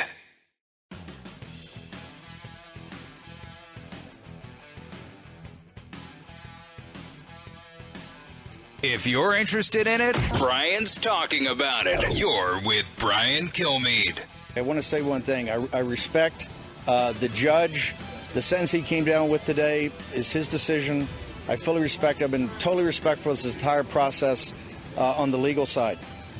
I also want to make one other statement before I talk about a broader topic. More than any person in the Trump administration, I testified before the Mueller Commission for more hours. I testified in front of Chair Schiff and the House Intelligence Committee more than any other person in the Trump administration. I testified in front of the Senate Intelligence, I think more than any, all about the issues related to Russiagate and to all of that, okay? The same process every time. I had lawyers that were engaged. They worked through the issues of privilege, and at that time, I went and testified. And this thing about I'm above the law is an absolute and total lie. It's true. And again, he's been charged 4 months in prison, doesn't lose his temper, doesn't go off. And I thought Shannon Bream was a lawyer. Obviously, she's our judicial analyst. She said, where's Eric Holder? I mean, he defied the hearings. He defied Congress, and he got censured. Never goes to jail. No one even brought it up. So there is, I mean, it's clearly a double standard. It's ridiculous. So that is what happened. That's relatively breaking news. I did interview the president today, but didn't want to bring this up because by the time I did the interview, we'd have a verdict. And also I thought if I asked him that once, he was going to go off on the whole Russia investigation, which is newsworthy, but I wouldn't have got another question in. So that was a little of my strategic thinking there. Let's talk about strategy. Here's the President of the United States talking about what he wanted to do. He is getting defensive. Why? Because almost nobody's asked him to campaign. He's good at raising money. People wanted to go see the president, but not many people show up to hear the president. They wouldn't have done it if he was running for president. They never did it when he ran for president. Why would they show up now that he's an unpopular president, even though he says the greatest problem he has is he's accomplished so much, according to his transportation secretary, Pete Buttigieg, who evidently is wanted out in the campaign trail, as is Barack Obama. But he did appear yesterday in Pittsburgh with John Fetterman. And John Fetterman's got a problem. He can't speak because of his stroke. He's not good on his feet because of his stroke. He has trouble hearing and understanding because of his stroke. And his policies and his beliefs prior to his stroke do not line up for a victory in a purple state like Pennsylvania, in my humble view. So here's what President Biden said, trying to get his mind off everything. Of John Fetterman's weak on crime policies, his anti-fracking beliefs. Here's the president yesterday getting some questions from the press who are finally asking him once in a while some real questions outside Fox. Cut to. Tim Ryan in Ohio said he doesn't want you there. Warnock said wouldn't say. Do you think they're making a mistake? No, there are 16 there I've already gone in for yet, and a lot more are asked. Another 20 or so. So I'm going to be going in. Do you have any plans to go to Nevada or Georgia in the coming weeks? Pardon me? To Nevada or Georgia? Both the congressmen asked me to go out and know that I'm going to be able to get out in Nevada. And Georgia, they asked me to come down. We're trying to work it out now. Are you going to go next week? I don't know where I'm going. I've got about 16, 18 requests around the country, so I don't know who's going where. Where are those requests? He might have fundraisers. Like I said, the president going to a fundraiser, lending an ear to people who have a cause and some money, make people want to feel important. I get it. But no one really wants him to compete. And listen, as I said this morning on Fox and Friends, I don't actually think that's that big of a deal. Barack Obama, after Obamacare, lost 63 seats in the House, and not many people wanted him to campaign, even though he's great on his feet and he's very eloquent, right? Charismatic. Nobody wanted Bush 43 after his second term after the 2008 collapse. But they wanted him in 2004, and they certainly want him in 2001. That's just the way it goes. You can't take it personal. You know, John McCain wasn't much help, and John McCain didn't ask for George Bush to get much help. You know, Mitt Romney is not much help, but at one point he was a big help. So these things go in cycles. But Joe Biden's not going to have a cycle that's positive his way. I mean, for his wife, I thought the big telling was this, and Meghan McCain just tweeted this out, and it kind of reminded me. She says in all her years, on all the campaign trails, all the stops with her dad, Senator McCain, she's never seen a candidate have a rally for them and not speak. John Fetterman did not speak, and the President of the United States had a bad day yesterday, and he had a bad day the day before. He cannot speak. I barely heard understood a word that he said. And the day before, when he announced that the oil companies are bad and we've drilled enough, he stumbled his way through that prompter copy as if it was fighting him the whole way. Listen, we have a lot to discuss, including our economy. That's where we're going to go to FBN correspondent Madison Allworth after that. Just a quick reminder, go to briankilmeade.com. I'm setting up my book tour. I'm going to be all over the place, including on the 27th of this month at Barnes & Noble. That is Thursday night in Bayshore, Long Island. President and Freedom Fighter.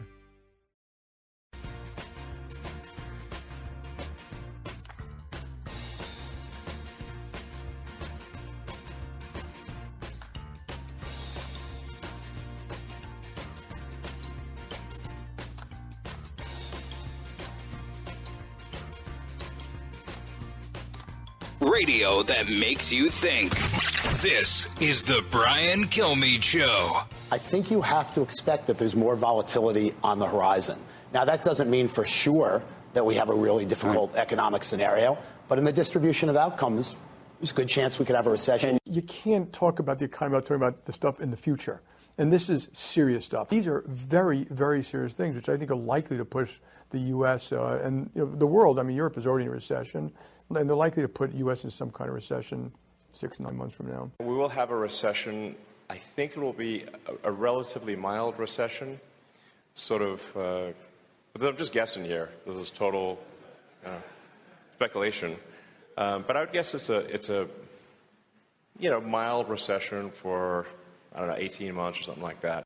That is, I believe, Elon Musk, who now owns Twitter. I'm not sure he's happy about it. Madison Allworth here, FBN correspondent, based in New York City, but willing to travel. Is that true? That is very true, Brian. Right. Great to see you. Great to see you, too. So you're in I look at you as the real world economy, and then there's the academic world economy. I just gave you the academic who's in the real world from the CEO level. You get the sense that people are nervous about the economy? Yeah, absolutely. I mean, I talk to small business owners all the time, and while they are still seeing business, which is a good sign, they are noticing changes in buying habits. So people are going out and shopping. We see that. We see that the economy is still moving, but people are buying less. They're buying what they need, and they're not splurging on those, special items that they may have months or years ago. So this transitory inflation is not transitory. It's hovering high 8s, 9s, and that's where it's staying. The president points to, so is everyone going through this, but that's not really the case. China, Japan, Mexico, Canada, they all have lesser inflation issues. Yeah, and I think when you talk to business owners or families, we don't care. They don't care if, their neighbor, or they don't care if another country is or isn't. They care about, how am I going to feed my family? How am I going to keep my business running? There's obviously questions there in the validity of what he's looking at outside of our borders. But regardless of that, people here, they just care about making ends meet. And I think there's frustration that there was a blind eye turned for so long. And now that we are at a 40-year high with inflation, people are like, well, it's a little too late. And what they're saying is, look at the jobs numbers. The Democrats, look at the jobs numbers. And their jobless claims are lower than everyone thought. On Thursday? Was that true? Yeah, and we did see them tick up again yesterday, I believe, a little bit. I mean, there are so many questions because jobless claims are still at a good point. We're still seeing hiring at a good point. And we are seeing 40-year high inflation. So I think everyone's kind of like, well, we're still ticking along. When does the bottom drop out? We're seeing some interesting moves with the 10-year yields and the 2-year yields. I think the people I speak to say that something is coming, and I think everyday Americans are feeling it too. Right. Oil and gas, too. It seems like we're in control of that. If we gave a signal they're willing to drill and frack, people would start investing because they know where we're heading. When I saw the oil companies react to the president vilifying them, they basically said, come up with a policy, but a long-term policy. Tapping the strategic oil reserve is not going to help anybody. That's not a strategy. It's not a strategy. And I think, just like any business, if you see a potential future, you're going to invest and do more.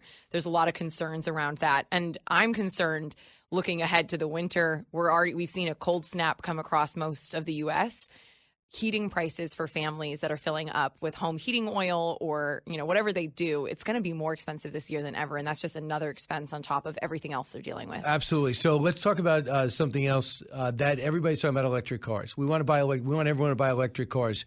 When Fort Myers got slammed by that hurricane, what are we finding happened to the electric cars? So really fascinating, Brian. I was down in the Fort Myers area, Naples area for the week following Hurricane Ian. And the beginning of the week was all, here's what it looks like. Here's what people are going through. And here's what the beginning of recovery is.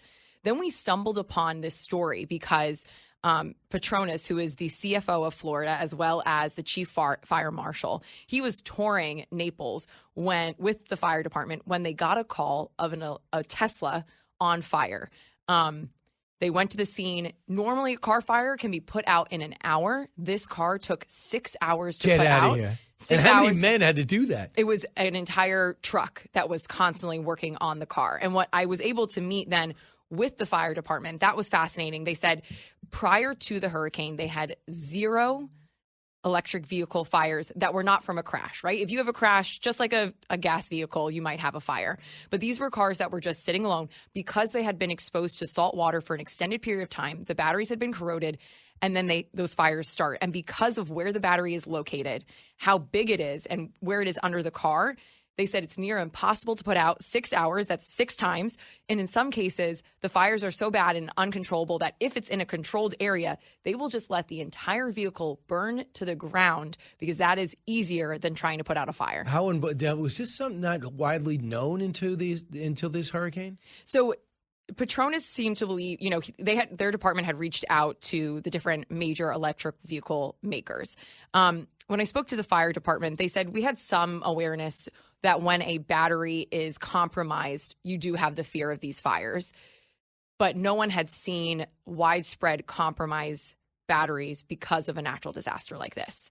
So there was some awareness that if you do something like this to a battery, it would be a problem. But a large fire department had not seen, multiple vehicles. And when I did this story on the Friday, there had been, I think, around 8 vehicles in that county that had electric vehicle fires. And then over the weekend, I got text alerts from the fire chief that 2 more in just the next 2 days that randomly combusted after being flooded. How crazy is that? So the question is, too, I had a hybrid car, Madison Allworth here from FBN.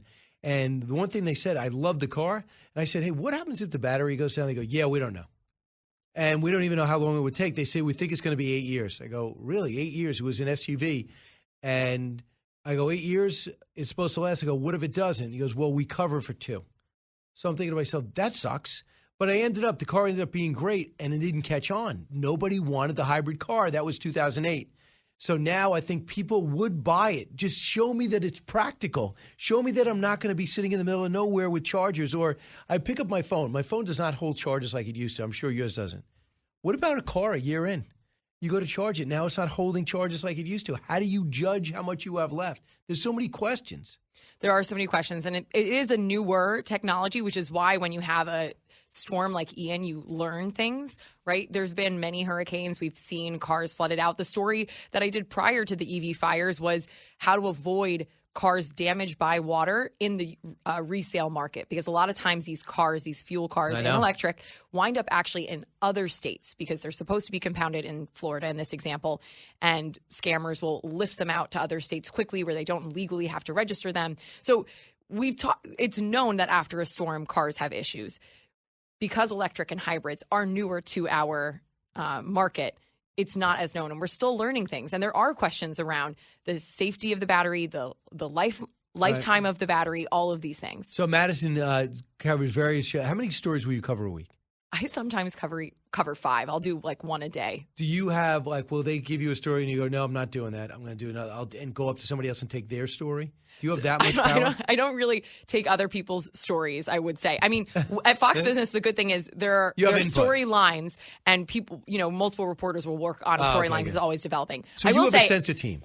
Absolutely. And another thing, which I get all the time in my personal life, people will ask, what happens if your team assigns you a story that, you don't feel comfortable with or you don't want to do? And I've worked at a couple different national news organizations, and Fox Business and Fox is incredible. If the team's like, oh, we're seeing this kind of bubbling around, can you look into it? And if I say, you know what, there's just not enough here, or this one headline is misleading, they weren't really doing the story justice, I've turned down, at this point, it's like probably 3 or 4 stories. Really? So not a ton, because our assignment team is really strong. But if I say, look, here's why I don't think we should be doing this story, my voice is heard. And that makes sense because I'm the one going forward with the story. But it's a great place to work. And that is a huge part of being a journalist, having that teamship. And then, you got to trust. Well, Madison looked into it. She's not one to try to get out of work.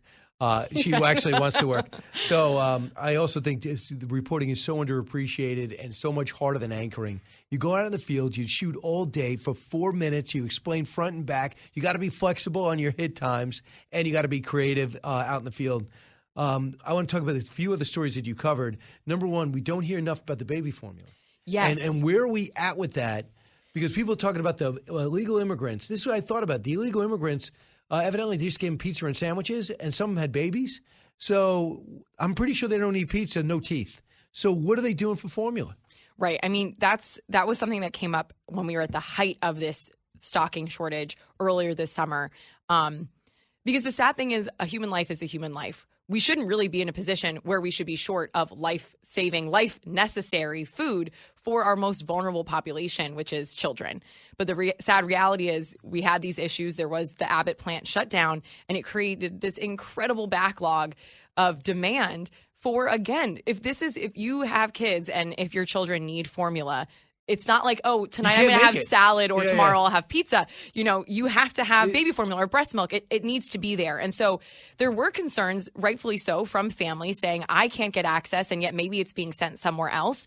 The good news is there are organizations now working with families. Families have to take on a lot of personal work to get this done, to find maybe the formula or to work with their provider. Yes, still. I spoke to one mom who's having her formula flown in from Switzerland, Jerry. Her child is allergic to milk, which a lot of people are lactose intolerant. Her son is. And she said it was like a full-time job. When she was on maternity leave, the entire time she was on maternity leave, she was working to find a sustainable solution to find formula for her son. And now it's flown in from Switzerland, which in and of itself is challenging because there are a lot of restrictions around where you can get formula. So, we see teams working on trying to access or to expand access to formula, and it's just very slow going. Wow.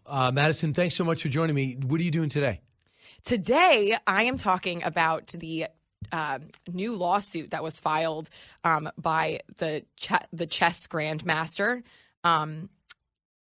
He's suing for $100 million because he's been accused of cheating. He's been kicked off of chess.com. Really? Hans Niemann. Yes, he's a 19-year-old chess grandmaster, and he defeated a different grandmaster. And they're claiming he cheated. And they're claiming he cheated. And the challenge is Hans Niemann has admitted to cheating on occasion. He claims it was only at 12 and at random games at the age of 16, but only once for money and never for in legitimate tournaments with something on the line. But chess.com has kicked him off the platform. That also means he cannot play for a $1 million prize. He's claiming collusion between chess.com and Magnus Carlsen, who's also a chess grandmaster. Carlsen has a very popular, successful platform that chess.com has purchased for millions of dollars. Right. So he's arguing these two are colluding together and they want to take him off. Right? And that's chess. So, Allison, you're running down a checker story. Very similar storyline. Do you want to expand on that? No, but what I will say is Eric's always interested in random things, and he loves chess drama. Yeah, did you know about this, Eric?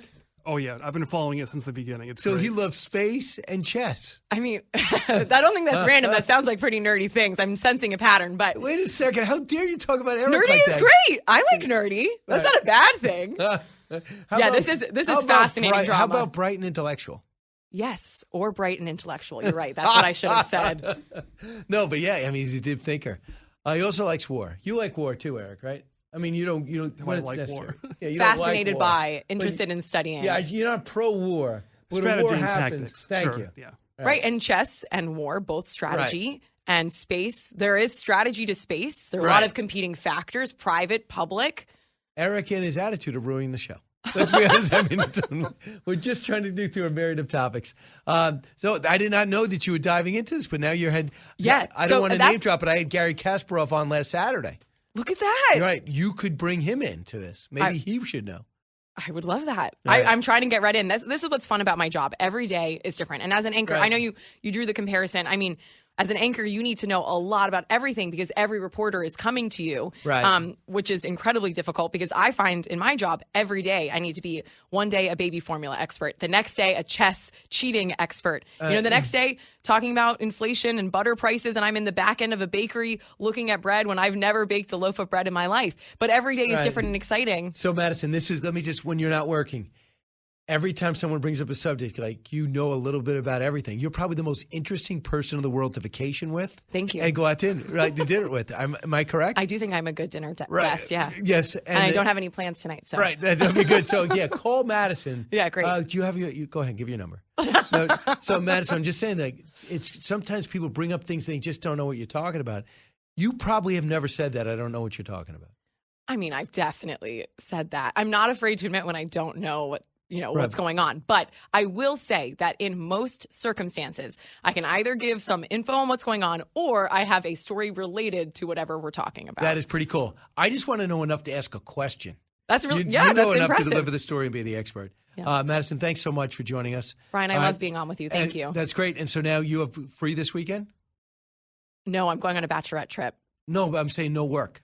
No work. Yes, I'm going to enjoy my weekend. Right. I wasn't going to get you involved in anything, I promise. I just want to make sure you were off on a Friday. After work today, I will be headed home. Yes. Great. Madison, thank you. Brian, thank you. All right, back in a moment. We're going to wrap things up. Brian Kilmeade Show. Expanding your knowledge base. It's the Brian Kilmeade Show.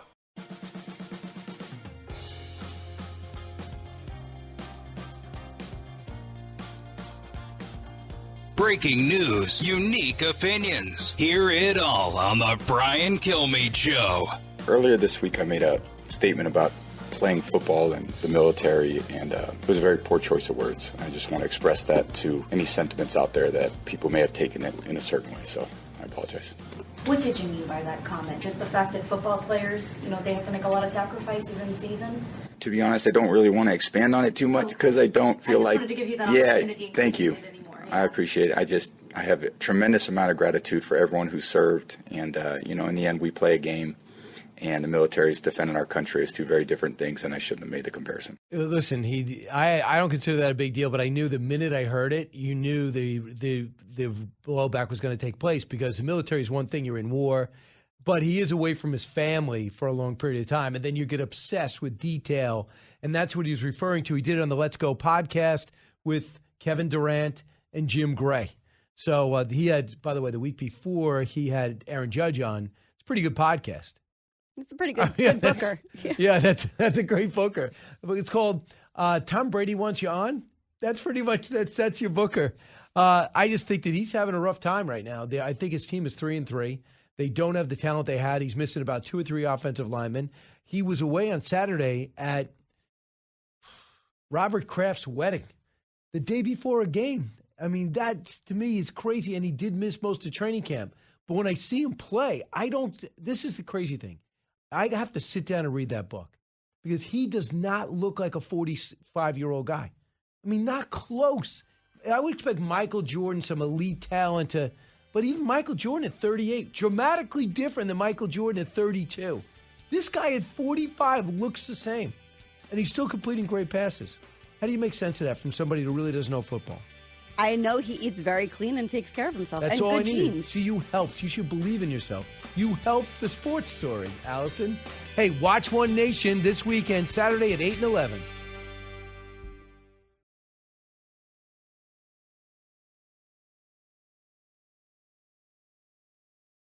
Put the power of over 100 meteorologists and the worldwide resources of Fox in your hands with the Fox Weather Podcast. Precise, personal, powerful. Subscribe and listen now at foxnewspodcasts.com or wherever you get your podcasts.